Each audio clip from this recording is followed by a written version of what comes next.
So I was coaching the other day, and there was this guy. He was dealing with, it's a real estate agent dealing with investors. And he was like, I don't think I'm going to deal with investors anymore.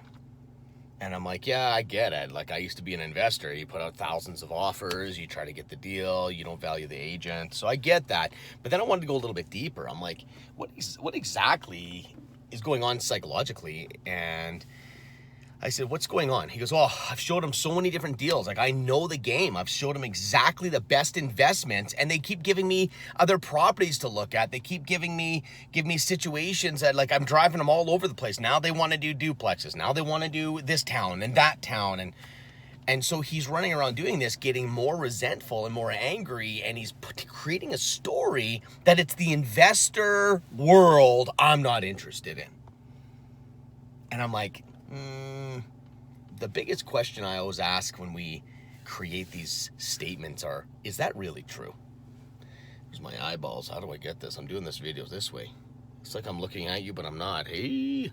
Anyways, I ask myself, is it really true when I create a story in my head, because we are masters at creating a story to keep ourselves away from reality?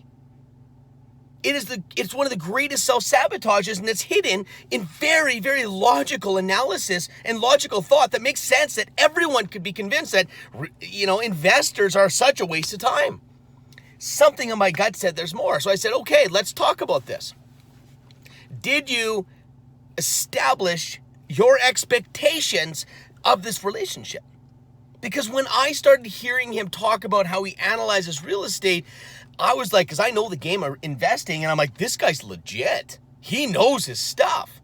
So in a weird way, when these people showed up and says, hey, I know there's 4 or 5 properties that you've found that are amazing moneymakers, and according to what you wanted, this is what you wanted, and then they say, I don't want that. We want to go look at these. He goes, I knew they didn't cash flow. I did the analysis. I said, did you tell them? So now I was getting a clue on how he deals with relationships. So weird here. Maybe this. Wow. So this guy, how he deals with relationships. So what he does is he doesn't speak his truth. And it devalued who he was. His magic of being an amazing property analysis guy was not put on the table. They just thought he's a door opener. How cool does that feel? How disrespectful does that feel? And he was blaming them when I wanted to blame him. He did not set the expectations. What has to happen is, I go, why aren't you telling him this? He goes, I give him these properties and they don't even listen to him.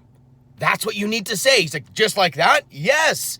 Tell him, you're the pro. I analyze properties. I own 10 of my own. This is really important to look at this. I can't run around to 4 or 5 different cities looking at investments that I know right now are not going to make you money, just so you can actually figure that out on your own. I'm a pro. I know what I'm doing. I need you to listen to me. Now the problem is he didn't set up that relationship, and he just shut his mouth and said, fine, I'll serve them. I want to be a good real estate agent. What happened was, every time he opens a door that he doesn't believe in, because it's an investment, he lowered his value. And I think that's happening in his actual personal relationships, is stuff happens and he just goes, oh, no big deal, whatever, and slowly gets resentful. Then who knows what other stories about women, well, that's just those women, those type of women, or no, relationships don't last, or those aren't his stories, but this is the stuff that maybe could go on with the same type of behavior. So here's the lesson. Set the expectation in your relationships right away. This is who I am. Don't be like, I can adjust. I'll make it work because I want the sale, or I want this girl in my life or boy in my life. I'll adjust. I'm not saying to be like, I'm me.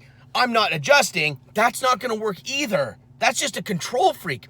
It's a fine dance of saying, I know I'm an expert, or I know I'm a good human being. I know I'm a catch. And if you're going to treat me this way, it's not going to work.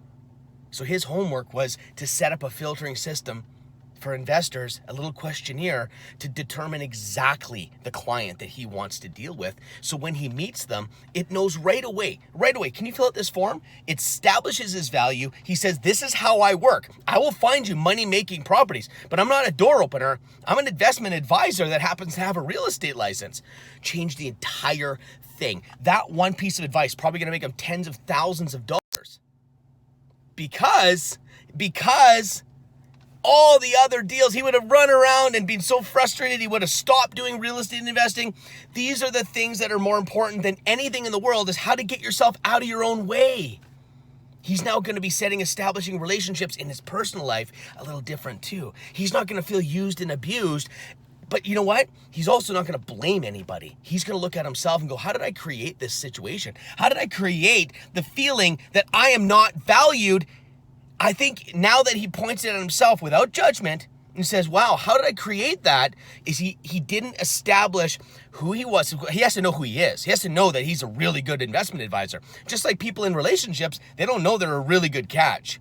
Deep down, they maybe don't feel that way, and then they get people that devalue them and they don't know why. You gotta know who you are. You gotta love who you are. That's a whole nother video. But once you have that, now you can say, this is who I allow in my life. This is who I allow in my life. This can be from any single business owner, any real estate agent, anyone looking into the relationships. Who do you allow in your life? What are you willing to justify to get something? I'm telling you right now, that's how you devalue yourself. You got to set expectations and be willing to walk. And the people that are left are going to value you so high. Most people are scared of that. Cheers, guys. Love you. I truly hope this helps you today. And sorry about this weird, I want to look into the camera this way, but anyways, love you.